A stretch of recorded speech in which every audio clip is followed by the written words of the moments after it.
All right, so you can use ChatGPT to correct text, right? You can go, for example, take a text, right? Let's take this text. You can use it to proofread and put it here, right?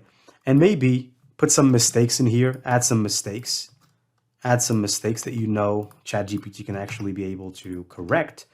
And at the bottom, you can write correct. No, not the Visual Basic. Well, please stop. No.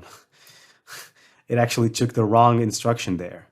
So I'm going to copy this thing and I'm going to go to test chat, the other chat. I'm going to just refresh the page because I don't want it to give me that answer. And just so obviously I'm going to click here and go back now. So I'm going to give it another instruction that says correct these mistakes. Right.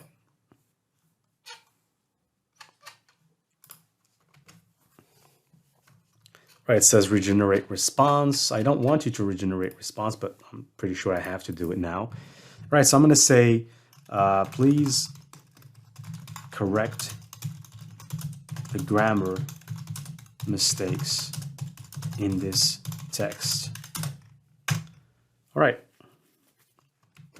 And after that's finished, I would click enter and it will just correct the mistakes in the text. Right.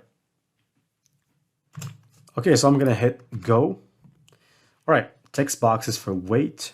All right, so you can see that boxes was corrected. Good. Activity was also corrected. All right, so it just corrected everything. So a combo box for activity. So it's just amazing. So you can see that you can even use it for proofreading purposes. So this is also something you can use to make money.